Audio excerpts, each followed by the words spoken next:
What's up, mutants? Pete's here. Did I just say Pete's here? Yeah, I'm Pete. Whatever the fuck.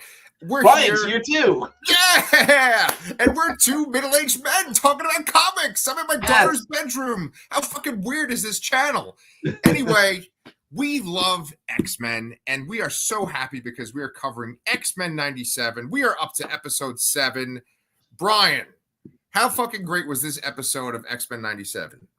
I love this episode, and I'm still just stunned. I sent you a headline from some site that said it was like this is the first stumble they've had. I'm like, are you fucking kidding me? Yeah, didn't the guy say there was a lull in the show? Oh, yeah, a lull. Are you kidding me? Yeah, because he's like, after weeks of violence and devastation, there's a lull. I'm like, there's tons of fucking violence in this episode. People die in this episode too. Yes. Yeah. There's a guy that's murdered in his hospital bed, at Christ's sake, you know? The Purple People Eater.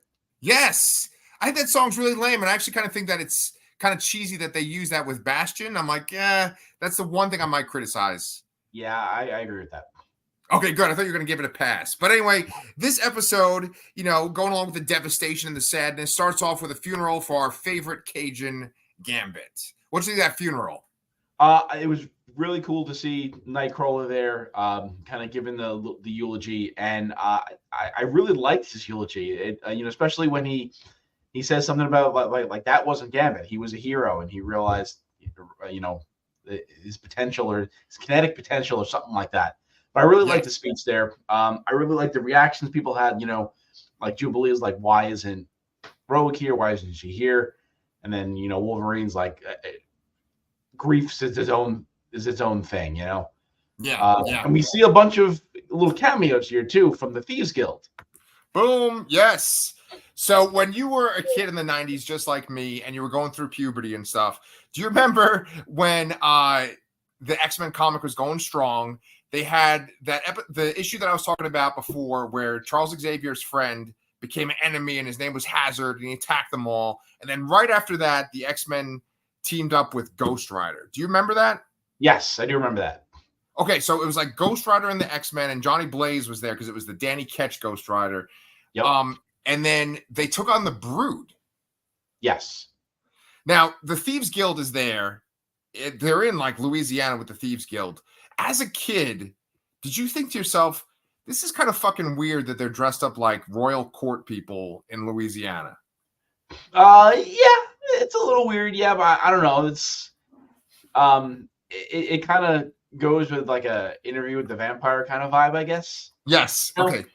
Good. Exactly. That's I don't think I knew what that was at the time, but yeah. I mean, looking back now, it sort of makes sense, Yes. So as a guy that lives in Texas and a guy that has, traveled through Louisiana, I remember driving through there and being like, where the fuck did they get the idea of like this like Thieves Guild in Louisiana? Because they're all wearing like big trench coats and they have crazy like Jedi Padawan hairstyle and, they have like spikes coming out of their coats. And like in Louisiana, it's like people driving pickup trucks and wearing like, trucker caps and stuff. Yeah, I guess it's that whole gothic idea, really, but it's not really gothic. But I think they must have just based their designs off of Gambit's character design. Yeah, like exactly. I feel like someone just drew Gambit and like this looks cool, right? And they tried to make a story beat out of it in a way. Like, oh, the Thieves Guild dresses with this weird pink body armor, Like, if you think about it, Gambit's costume is really weird. I mean, it looks awesome.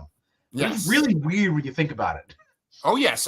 Well, as a guy who, thanks to you, is reading all the X-Men Krakoa books, I'm up to Gambit and Rogue, and there's many shots where they're just like walking in Manhattan, or they are in Louisiana in a bar, and Gambit's got his fucking head sock on and his big coat, and he's like... but that's what he has, He's got his fucking like medieval armor boots, and Rogue's just wearing her fucking bright green and yellow one-piece jumpsuit. Yeah. They look ridiculous, but you're just like, that's Gambit and Rogue. Yeah. Yeah. Rogue just goes all out and just fucking obliterates a military outpost. What do you think of that scene? I dig your little ticker here. Yes. Captain America and Rogue giving Uncanny Avengers vibes. Yes. Rogue goes on a bit of a rampage here, and we have a little cameo from Thunderbolt Ross there. Mhm. which was nice. And they mentioned, I think you commented on this. They mentioned that this bunker was made to withstand the Hulk, and Rogue Yes. just breaks in there. I thought that was nice. I also felt like they took some of the action beats here from Rogue's character in X-Men vs. Street Fighter and Marvel vs. Capcom. Like the Interesting. kick Okay. she does, like I swear to God, that kick is from that game. Yes. Okay, well, she looked awesome. Unfortunately, I had that sequence spoiled for me because I follow Marvel on TikTok and they showed that sequence on TikTok. So I just watched it. And I was like, oh man, Uh, it's spoiling it. But it's funny, like going back to when we were going through puberty and we're reading comics when we're like, 11, 12 or whatever. They had all these Marvel shows. They had like an Iron Man show, they had a Fantastic Four on different networks, but you always. Oh, am I freezing? you are freezing. Can you hear me? Good now. You're good now. Okay. With all these shows that were on different channels, you always kind of wondered, well, are they in the same world? Like, is that Fantastic Four from Channel 9 in the same universe as the X-Men, right? And I can't remember the voice of Thunderbolt Ross from that Hulk cartoon. Do you know what I'm talking about with the Hulk cartoon? Yeah. Okay. I remember the Hulk cartoon. I remember Iron Man, Fantastic Four, obviously Spider-Man 2. Yeah. Silver Surfer. Yes, right. There was that too. I think like all the Fox ones had the same continuity, and I think that the Channel 9 ones, I think it was like UPN or whatever, they had the same continuity too. Like the Iron Man and the Fantastic Four had the same continuity, and then like Spider-Man and the X-Men had the same continuity. I think that's right. And then like the what do you call it? Silver Surfer was in that continuity too, I think.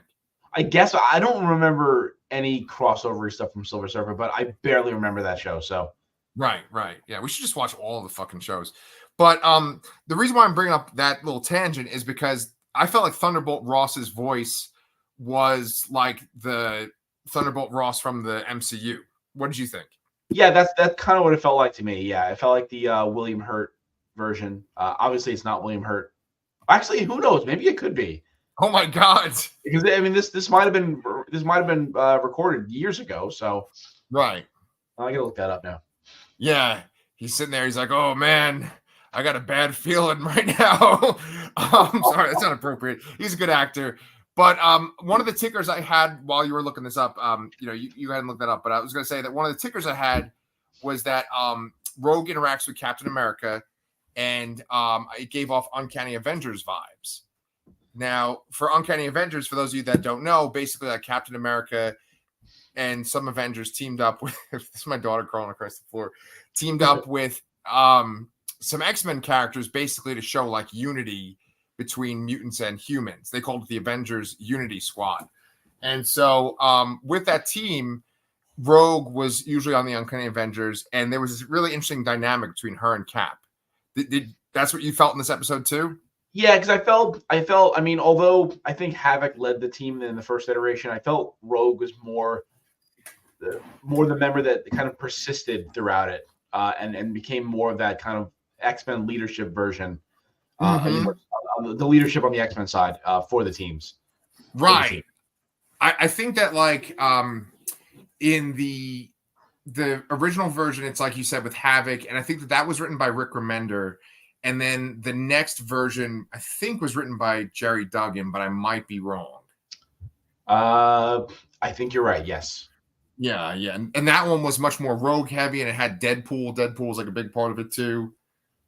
All right. So General Ross was the same voice as the What If General Ross. He's the same Thunderbolt Ross from What If? Yeah. Okay. Well, that's cool. I mean, that guy was definitely doing a what do you call it? Like a impersonation of William Hurt. Yeah, I agree, and I think that's interesting too to me. I'm curious to see the synergy between this show and that show later on. Yeah. I remember reading a plot point. Maybe this is fake or not, but where Storm gets Mjolnir, and I'm just like thinking like it would be awesome if it was the same voice actor for Storm. Oh my god, it'd be so good. Yeah. I'm looking forward to that. And honestly, like I know I've asked you this question before. I'm kind of okay with them somehow connecting this to the MCU in some kind of weird way. Like I know it's like it's its own universe, its own continuity, but like alluding to the idea that like this might cross over with other animated Marvel universes. I think I'm okay with that. How do you feel about that at this point? I'm okay with that, especially too. They warm you up to the idea of it with, when Cap shows up, they have like the beginning of the Avengers theme, sort of. It kind of Nice. trails out in a different way, but it felt very like that. Yeah. Wait, that music you were just doing was the X-Men music. No, it wasn't. It sounds like that. Maybe they both sound similar, and I just have that theme song playing in my head constantly. Yes. Well, when they go to Madripoor, it also says like Stark Industries on a Right. billboard or right. a building. Yeah. I mean, like, I'm just trying to think of how I could say this. Like, the way that the show is put together, it really seems like it's this guy, Bo DeMeo, and he's got this vision, and he's just able to make this show work in a way that they have not been able to make the animation and a lot of the Disney Plus stuff work, and even some of the movies. Yeah, I think one of the reasons why this works so well is that, and why something like What If doesn't work as well. They have an existing history backstory for this with the original cartoon, much like What If has with the MCU. And although they are getting a lot of the MCU actors to reprise their roles, they still, all the What If episodes still feel very segmented off. This feels like an entire world. Like they're touching all points of a world that feels like that's living and breathing, And I think that's the secret weapon here compared to the other animated shows and maybe even the TV shows, to be perfectly honest. Yeah. That's a really good point. And even with that happening, I think that there's something very special about Bo DeMeo, because this show, even with that existing X-Men world, could have been like, hey, here's references.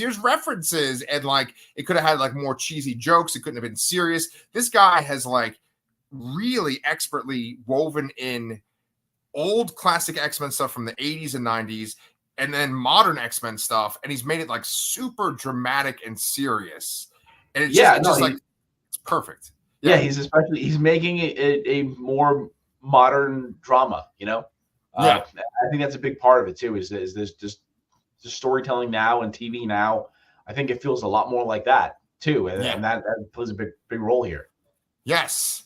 So like going along with my point that I made about kind of taking modern stuff and melding it with 90s stuff, we finally get that Bastion full introduction in this. He kills Gyrick, and it's kind of funny because like I do think they are sort of doing like a kind of like a proto Orcus thing in this show, and Gyrick gets killed by, spoilers for some X-Men comics, he gets killed by Abigail Brand, who then like kind of joins Orcus. In this, Bastion kills him. Yeah. I can't decide if this is there's some intended synergy with what's going on in the X-Men comics right now in this show, or if it's just that maybe it's just similar plot beats because the X-Men kind of go through these kind of things on a regular basis, and we're just slightly different storytelling, and different events, different flavors. But I really can't help but just see all the similarities to what's going on exactly right now, especially with the idea of AI and robots, that kind of stuff. Yes. Yeah. I mean, it's funny because we look at something like New X-Men and we think, well, that's modern X-Men. That's but New X-Men is from like 2001, which is like, 23 years ago. But still, when you compare it to the X-Men cartoon, it feels like much closer to us now. And it's funny, I didn't make a fucking ticker for this, but there's this scene where they're on Genosha, they're going through the wreckage, and they go to find a telepath, and it's Emma Frost. Yes, I'm so glad they did this. I was worried because, they don't really have all that much room to add every character, obviously. But I'm so glad that they added at least that little nod there from New X-Men of Emma kind of coming out of the rubble and with the second mutation. Yes. And so that's just this great little wink to new X-Men. We're still saying that some people are missing. I know that Valerie Cooper is missing. Are you thinking that Valerie Cooper is going to be one of these human Sentinel hybrids? I had previously said that I feel like something bad happens every time she's around.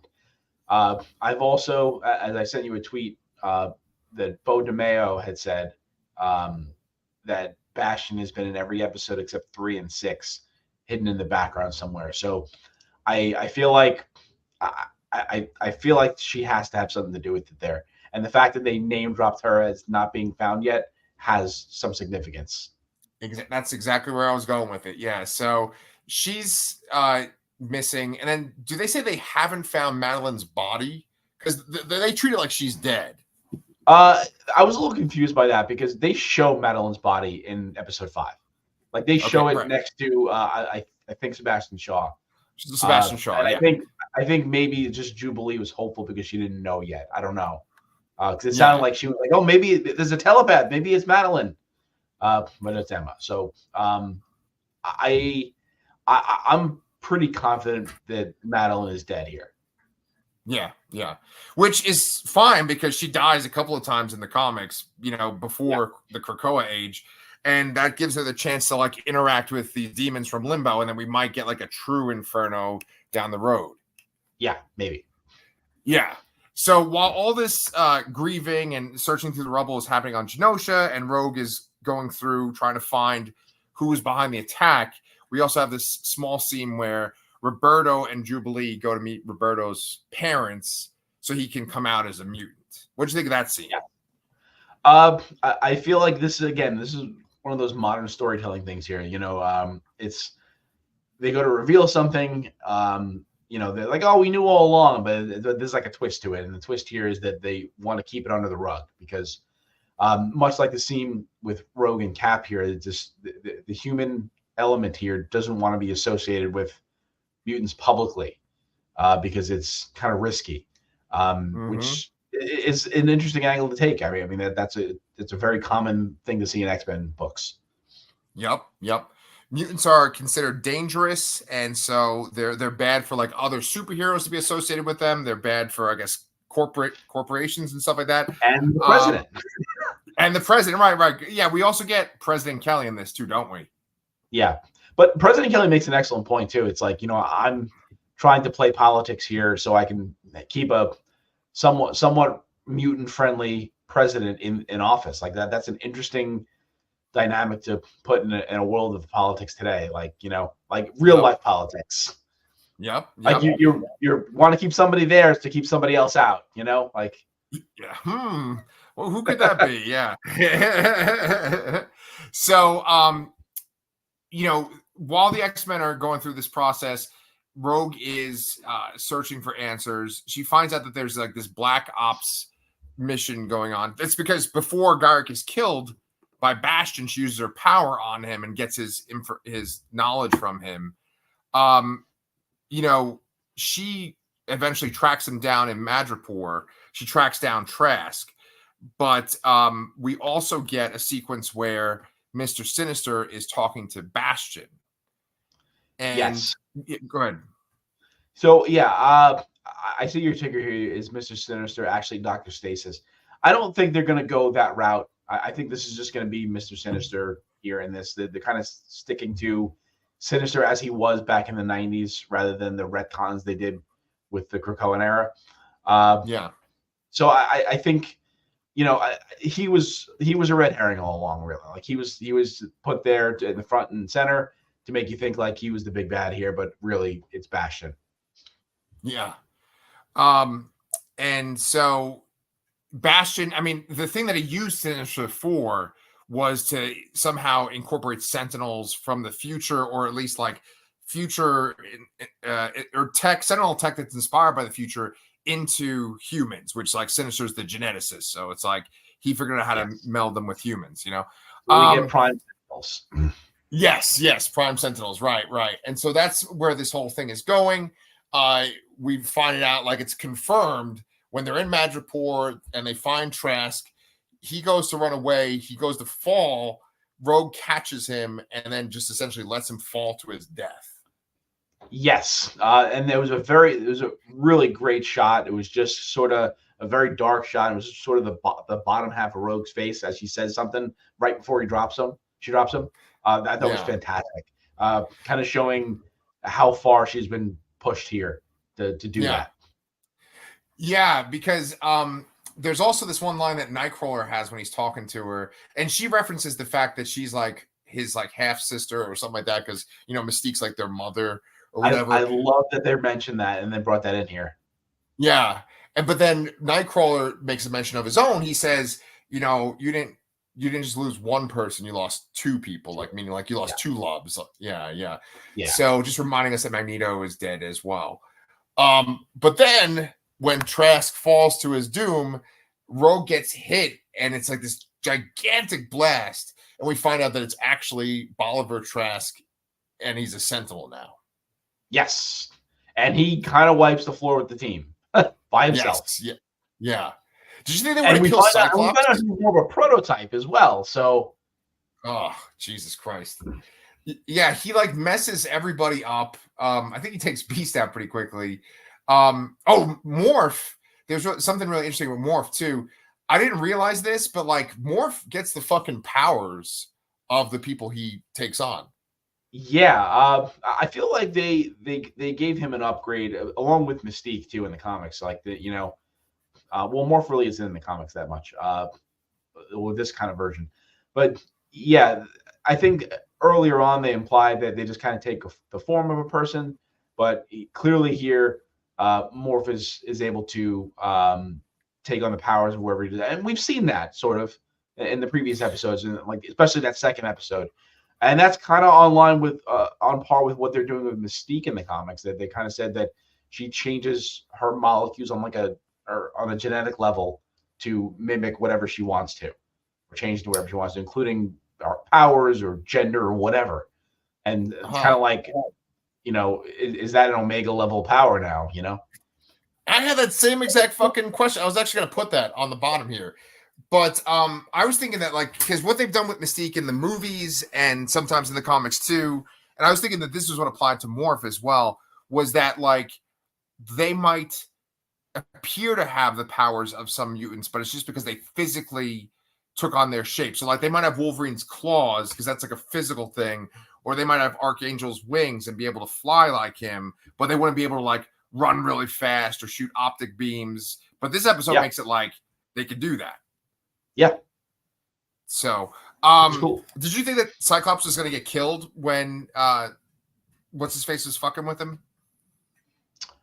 I mean, I don't think they would kill somebody else so quickly here. And I think after what they did with Gambit here, like if somebody's gonna die, it's gonna be a big production.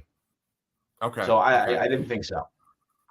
Yeah, well, because I thought the episode was called Bright Eyes, and so I thought that is this going to be about Cyclops ultimately? But I think just the Bright Eyes part was that it was talking about Trask with the lights, is Bright Eyes. I think it's actually a Rogue and Gambit reference. Oh man, does he call her that at some point? I don't remember. I think it's actually. Go ahead. Yeah, no, I think it's a Rogue and Gambit thing. Believe it or not. Oh, I thought that she calls Cyclops Bright Eyes when she goes to give him CPR, and then she gets his power. It's in the second episode. Yeah, maybe that's what I'm thinking of. I don't know. Yeah.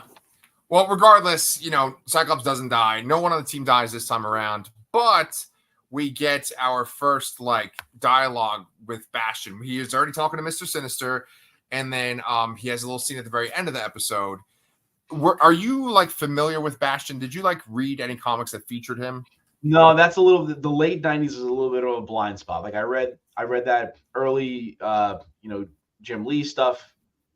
And then I checked out after a while. And then I didn't come back until New X-Men. So that whole era with I think this is all Operation Zero Tolerance, right? It sure is. And that's after Onslaught, I believe. I think it's yes, I yes, think Onslaught happens first, and then that's how Bastion kind of comes into power is a result of that.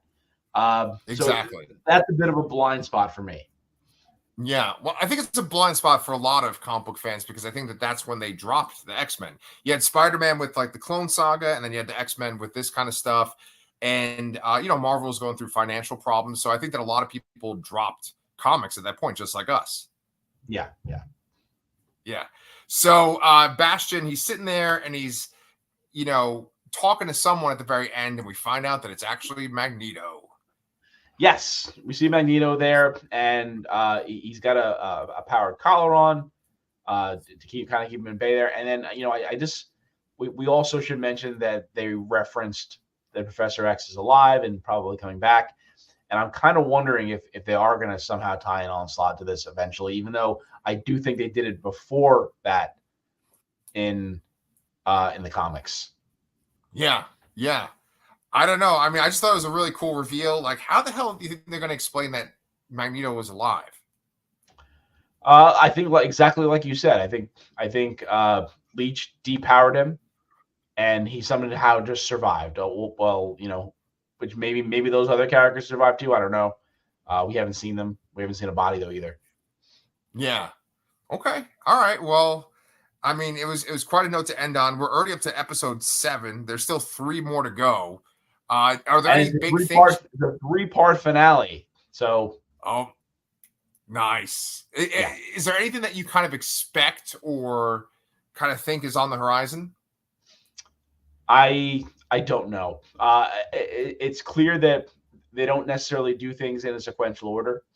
They're kind of picking and choosing and weaving this into a great story here.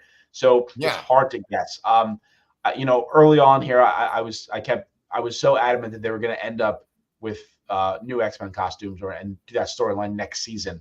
But they already incorporated that kind of stuff into this. So I have no idea what they're going to do here. And that's why I'm kind of guessing. Like they have Magneto's alive. He's unconscious. Xavier's coming back. Onslaught was sort of involved in this, setting up this. I wouldn't be surprised at that. Or maybe they do. Maybe there is a whole kind of Krakoan synergy thing going on here, and they are doing something more like that too. Or maybe they'll just stick to the actual comics of storylines, and that's all. But Beau DeMayo on Twitter is promising big things, saying that episode 5 was just set up, and expect more or worse coming. Oh my God, I am so freaking excited! Cool, man. Well, do you have anything else you want to say about this episode, or what? Yeah. The only thing I want to say is that this is going to be one of those times where I don't want a weekly show. I'm going to want to watch all 3 parts. You want to binge it all? Yes, exactly. Good point. Yeah. Well, anyway, we are Brian and Pete, and we are on Comic Books Transform. My daughter Clementine's just popping her head in here right now. But we'll be back, of course, next week for X-Men 97, episode 8. So make sure you guys are subscribed to our channel.